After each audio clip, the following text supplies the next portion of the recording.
Welcome into the Believe in Steelers show. I'm Mark Bergen, joined today by the voice of the NFL on CBS. You can also hear him, the voice of the Final Four, Ian Eagle. Ian, I was listening to one of our previous shows. You tried to warn me.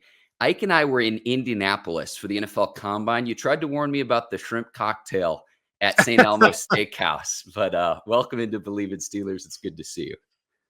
I think that there's a natural tendency to downplay it, that people think, no, it's not that spicy. I can handle it. It's real. It's real. My man, Mark May, my first game at CBS, could not handle the fire. He was not prepared. So I've seen it. I've seen it up close. He had to get up and exit the table to recover. It's something. It's something. And the good thing for me is like it went away. That heat dissipates pretty quickly, but it'll put hair on your chest. Yeah, I could open up my shirt right now and show you the results. Yes. You've been with the NFL on CBS for a long, long time, Ian. What I want to ask you, the Steelers have had a lot of quarterback turn over the quarterback room entirely. You got Russell Wilson, Justin Fields going into this season. I remember we asked you when Ben Roethlisberger retired what it's like for you as an announcer. Russell Wilson, Justin Fields at the helm for the Pittsburgh Steelers. What's that like for you? Because it's like, I cannot believe Kenny Pickett, Mason Rudolph, Mitch Trubisky are all on other teams entering this season. I feel like in the NFL, it's pretty straightforward. You have a certain amount of teams that join one classification, which is they've got the quarterback down pat. They know who their guy is. They either did it through the draft, did it through a trade, did it through free agency, but they made an organizational decision that this is the direction they're going in. As we know, there are times where teams get lucky and fortunate. And in the case of the San Francisco 49ers, I'm not sure that was the plan at all, but Brock Purdy turned out to be the guy. Then you have a list of teams that are not in that category. It's a mystery. And the Steelers obviously are a part of that group. You just don't know. You don't know what direction this is going to take. You don't know if it's going to be a positive. You don't know if it's going to be hanging over their head the entire season. They obviously rolled the dice this offseason, hoping that there might be a little something left for Russell Wilson, or that they're hitting the Fields business at the right time with the right coaching and the right surrounding pieces and the right culture. So many things have to go right for you to feel really good about the quarterback position. And the Steelers right now, you don't know. And that's an uncomfortable place to be in, because you could feel really positive about what you've done in other rooms in your facility, other position groups. But if that quarterback position is not taken care of, that will continue to be the headline week in and week out. I think the turnover for the Steelers, I can't remember a time in all my years of doing the NFL on CBS where I've seen more roster turnover for a Pittsburgh team than this year. Omar Khan made a lot of changes, and clearly they're trying to change the trajectory of this organization. But it does start at QB, and here we are getting ready for the regular season. We just don't know how it's going to play out. I'm with you there, and I'm going to piggyback off this because the Steelers fans are frustrated with the lack of playoff success in recent history. You've got to go back to January of 2017 from your last playoff game. My pushback has always been, who's been the Steelers quarterback? And you had Ben at the end of a Hall of Fame career, but really Roethlisberger, since then you've been in a bit of what I'll call quarterback purgatory. Fair, very fair. And we could go example by example around the NFL and see which teams have sustained success and which teams have been either a flash in the pan because they put it together for 1 year, or have not been a playoff contender because of that one position. So it means so much. It's the most important position in sports. I'm not trying to be over dramatic, but it is. It's the most important position in sports. And if you don't feel like you're covered in that area, Steeler fans were not accustomed to this because of Ben Roethlisberger. You just wrote in credibility. Whether or not you won the Super Bowl, that requires so many other storylines for us to analyze. But to be competitive, to be a contender, to be credible week in and week out, you got to have the QB. And the Steelers obviously have gone through quite a change in how they're viewed around the league based on the fact that Ben Roethlisberger is no longer playing in the NFL. So, that's why the teams that pivot, the Packers as an example, to go from Favre to Rodgers, now Jordan Love, they've done it the right way. And there are those that may have criticized. Aaron Rodgers was not thrilled to be sitting the way that he did behind Brett Favre and waiting, but that's what the situation required. And then when he was given the chance to be the guy, he was ready for it. As we know, Hall of Fame career. Jordan Love took a little while. He had to sit, he had to watch, and then he had to make mistakes. And now he is someone that the Packers are relying on to be the guy for the next 10, 12 years. That's the succession plan that you look for in the NFL. It's hard to script it that way. You mentioned the other quarterback talent around the league. I look at it not just in the division, but across the AFC. And it's like, okay, so what's the recipe if you do want to have that playoff success? Yeah, look in the division, right in your own backyard. Look at what Cleveland did in order to deliver a franchise quarterback and what they viewed as one, because they were in desperate times. It's interesting. I've done a lot of Browns games through the years since they re-entered the league. And there was one graphic for TV that would live on and on and on. No matter what crew was covering the Browns, it was this one graphic that would be a part of pre-game production meetings every single year and almost every single Browns broadcast. And that's how many quarterbacks they've had since they re-entered the league in 1999. The list is incredible. Some names on there where you think to yourself, wow, really? He started in the NFL? Yes. The Browns have cycled through so many QBs. So I think there was a sense in Cleveland that, hey, we gotta put an end to this. And that's why they went out and acquired Deshaun Watson, who was going through some stuff, and it wasn't simple. It was messy. And even now, it's not simple. It still feels a bit messy. So it's not a simple fix. And I know Steelers fans are frustrated. They're as passionate a fan group as I find in my travels around the NFL. But welcome to the rest of the league. This is how it feels when you don't have that position on lockdown. And you've met with a lot of players, a lot of coaches. Mike Tomlin entering his 18th season with the Steelers. At this point, I'm sure there's a lot of things that you bring up year in and year out. What are those conversations like behind the scenes when you meet with the players and coaches before a broadcast? I think I've told you before, among the coaches that we deal with, there is no one better at that part of the job than Mike Tomlin. He is open. He is direct. He tells you basically as you get started, ask me whatever you want. He comes from the philosophy of there are no tough questions, only tough answers. So Mike is very transparent in those meetings. If he doesn't want to deal with something, he won't. And he'll be honest about that. But it's rare that we ever get to that place. But that's also based on many, many years of meeting with him and the frequency in which we do it. And also the dynamic, the interpersonal skills and the familiarity.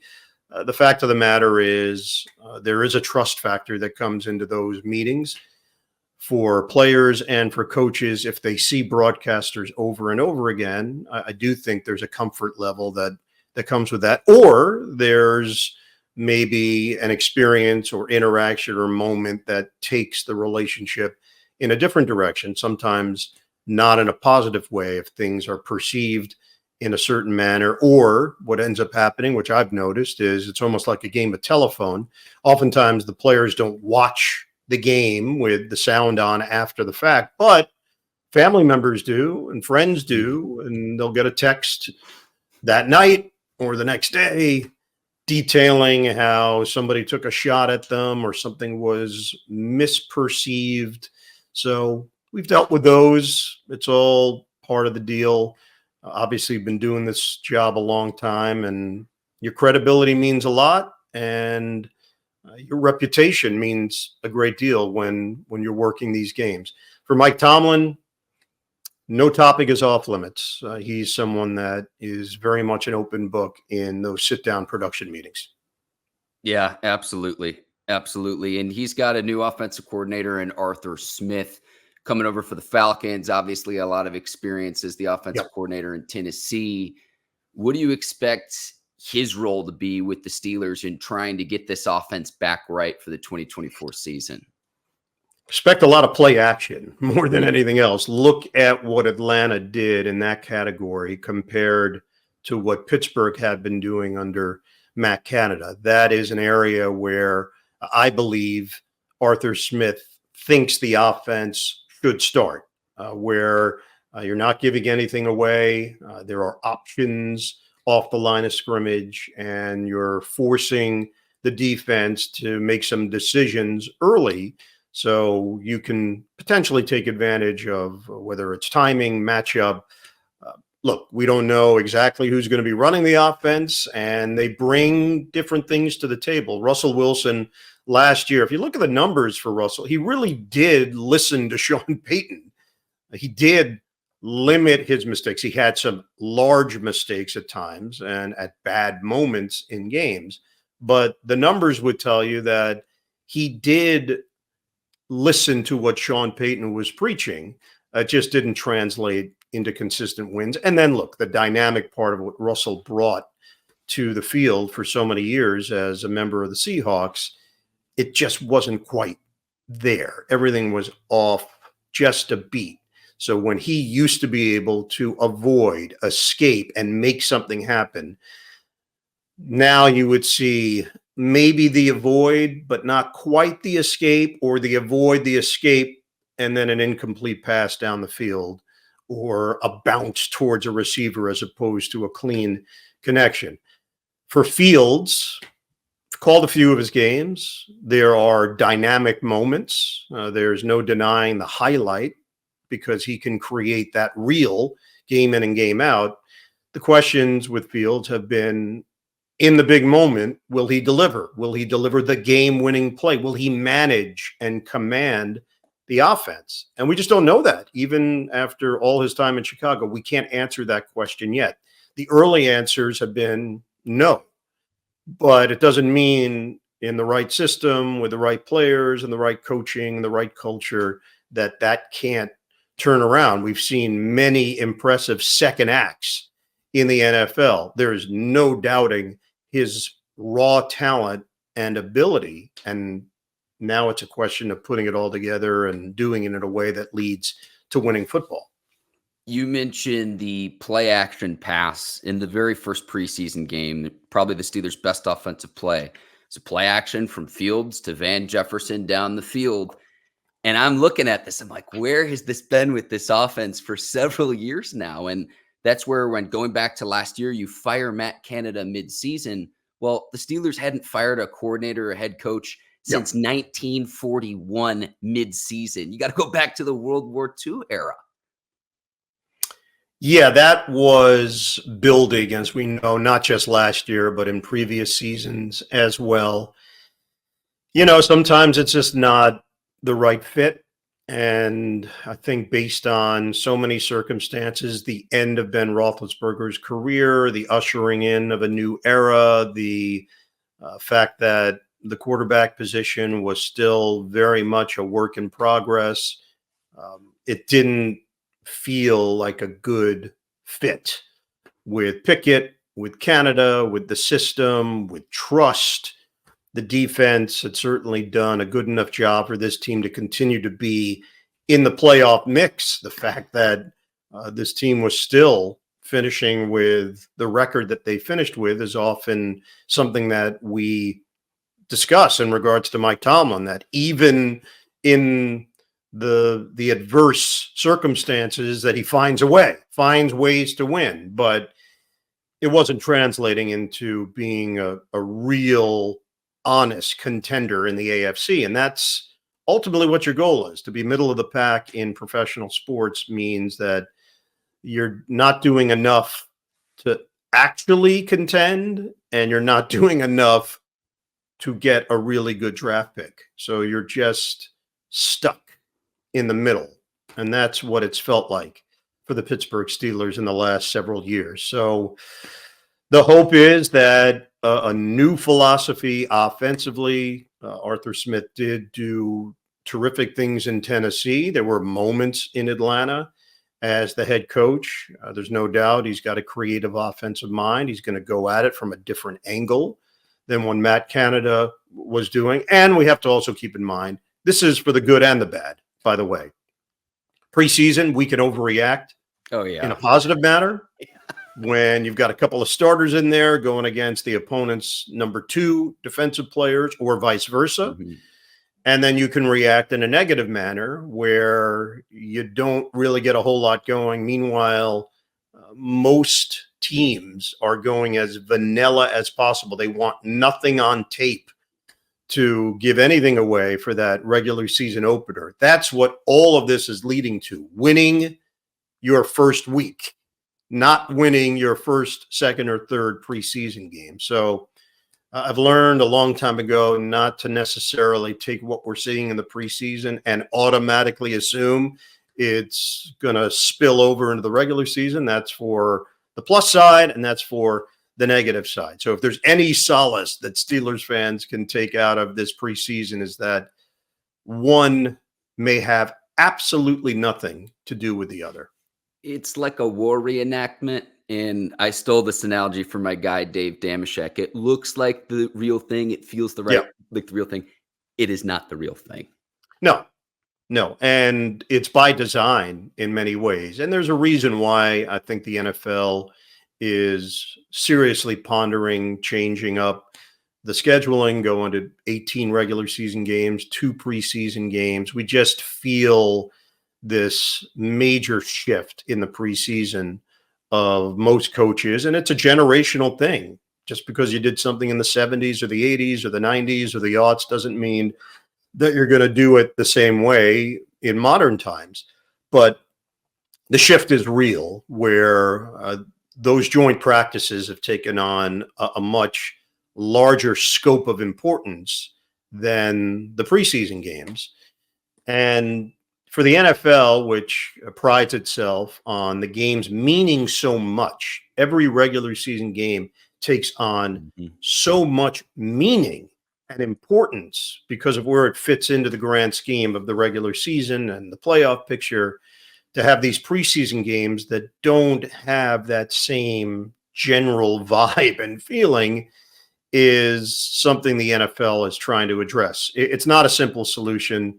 The games are not exactly well attended, and you don't know most of the names that are participating because the rosters are so large, and the cut down day is now after the third preseason game. It used to be you would get a little bit of a roster cut down with each week that went by. So then you were forced to maybe play some guys in the last preseason game that were going to make your team, and that would be potentially even a factor on your team.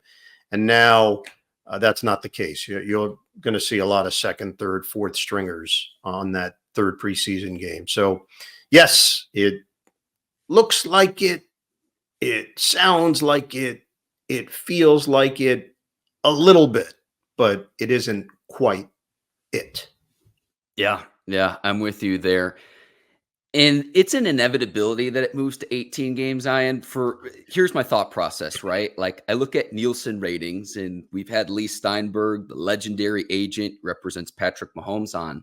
I think it was something like 92 or 93 of the top 100 watched broadcasts last year were the NFL. So that shows me all I need to know about this country's fascination with not just football, not just college football, but the NFL. Now, with the Olympics, I'm curious to see if 2024 is going to be the same way. But for the last 3 seasons, that number has increased. We've seen the NFL go after Christmas Day. The Steelers are playing the Chiefs on Christmas Day this year. And the question I have is when you move to an 18-game regular season, and this is kind of more rhetorical, but are you going after Labor Day as well, which has always traditionally been reserved for college football? Do you move the season up? Do you move it back? To me, it's an inevitability that you move to 18 games, and it makes a lot of sense for a lot of the reasons you also outlined for why we'll see the regular season schedule expand. Yeah, I think the NFL is very interested in doing that. I also think they want the Players Association to be on board. They don't want to do this with the Players Association not accepting of the circumstances as to why. And that requires some deeper conversations and a deeper understanding. Obviously, there are finances involved as well. That's one more game per season. And while we can say, well, it's the same number, it's the same pool between preseason and regular season, we understand that it's a longer haul for the players. And we're already in that bye week setup. Do we have to go to a second bye? Is there a way of giving these players a break at some point? The last thing you want if you're the NFL is for head coaches to adopt the load management theory and then treat one of their regular season games like a throwaway because they know they've got to keep their guys healthy over an 18-game season. They've avoided that, as we know. Other sports have not, and it's become a hot button issue. The part for scheduling, it would shock me for them to go earlier. I think if anything, they're going later, and they're going into President's Day, and they're looking at the Super Bowl being the Sunday before President's Day, and then you've got a national holiday on Monday, which I love it. A lot of people already are getting behind if they can look at that Sunday as, oh, wait a second, I have nowhere to be Monday morning. I can just enjoy myself and cut loose and not think about all the stuff piling up on my desk or in my laptop for the next day. That, to me, seems much more realistic than moving it up a week. And I do think they like the current structure, which is final preseason game. You don't turn around and start your regular season right away. You have that final preseason game, and it's almost like you have a bye week baked in. You've got that week off for everyone to reload, get your roster set, and now be rejuvenated as you start the regular season. All right. There's 2 more things I want to ask you, and I'll make sure I get to both of them. So I want to ask you about this. When I've got the best of the business, your pop culture references when you're announcing Travis Kelce, blank space in the end zone. Does this come off the top of the head? Is this something that you think about before going into a broadcast? So the timing of that, they're playing Jacksonville. That's the week that rumors surfaced that Kelce and Taylor Swift might be seeing one another, might be the early stages of a relationship, but it was not full blown at that point by any stretch. There were no Taylor Swift sightings. If anything, they were just talking at that point, at least publicly. So I thought to myself, all right, if something happens here with Kelce, I might be able to slip something in that enough of the audience will get. I certainly did not think that it was going to connect in that manner. And to be perfectly honest, the way in which I delivered it on the touchdown, that was only based on if Travis Kelce scored a touchdown and it's in the flow of the action. I did not have a specific line picked out. I just knew and was cognizant that there might be an opening. So I go for it. I bake it into the call. So I didn't make it seem as if it was something completely different. If you are not familiar with Taylor Swift and you heard that touchdown call, I don't think you would even question it. It just would be part of the call. So my phone starts buzzing very rapidly after the call. And Charles Davis gives me a high five. Charles is a bigger Swiftie than I am. He had seen her in concert that summer. But that was it. We said nothing else. And I just see the text messages rolling in, rolling in, rolling in. And I'm not talking about, oh, I got 10 text messages. I'm talking about hundreds. I thought to myself, what is going on? Now I'm still locked in. You're calling the rest of the game. So game ends. We get in the car. We head over to the airport. We had some time to kill, and we ended up going into the airport club together as a group, our production team. And somebody on our team at that point is on their phone and looks up and he says, Ian. I said, yeah. He goes, you're on TMZ. I said, what? I quickly scroll over. The call is on TMZ, and then the thing just exploded. Adam Schefter tweeted it, and I think that got the ball rolling as well. And then it was unreal. The next few days, there were pictures. I could send you a picture that I have saved on my phone of Kelce and Swift and me in the middle. I found it to be among the most comical things that have ever happened in my life. It's pretty bizarre and hilarious. And then obviously the relationship really did take off. Of course. So I like to think that you manifested it. I played a rather small role in this union. See, I'm a Seinfeld fan. My favorite reference you've made was the real and spectacular Joe Johnson game winner. And they had a shot of Seinfeld for like, it couldn't even have been a full second. It was like half of a frame. And I know you're doing the game with Greg Anthony. That's my favorite call that you have as someone who's a huge Seinfeld fan. Yeah, I've worked in a few Seinfeld references through the years. That one in particular, we had showed Jerry early in the game, and that was it. And now the game winner hits. Our director, John Wilson, ends up going through a litany of shots after the game winner. And then Jerry pops in, and that was the first thing that just popped into my head. Greg Anthony, who does consume a lot of television, a lot, was not a Seinfeld watcher. So that reference went completely over his head, although he agreed. I said that was real and that was spectacular. And Greg said, yes, it was. But he just viewed it as a call, which is very funny. After the game, I said to him, you a Seinfeld guy? He's like, no, never saw the show. Before I let you go, Ian, I just want to say this. Your son, Noah, during the Paris Olympics, the golden dagger call with Steph Curry's brilliance in the final against France. Got to be a proud dad, but he was terrific with his play-by-play alongside Dwayne Wade. Really, really enjoyed listening to him throughout the Olympics with his basketball coverage. And he learned from the best. So I think that's a testament to you, but I wanted to make sure I mentioned that too. I really, really enjoyed listening to him throughout this summer when we normally have that lull period from the dog days of summer to baseball, like do anything to get us to football season. I thought he was spectacular. Mark, I was on a darkness retreat for 2 weeks, so I missed the whole thing. I'm not even sure what you're alluding to. The Olympics? No, it was fantastic. Ian, where were you when he made that call in the finale? Where were you watching? Watching in my home, my wife downstairs. I was upstairs because I had so much nervous energy. I was basically doing laps around the house. And I think it was a combination of how close the game was and then the fact that it was my son calling the game.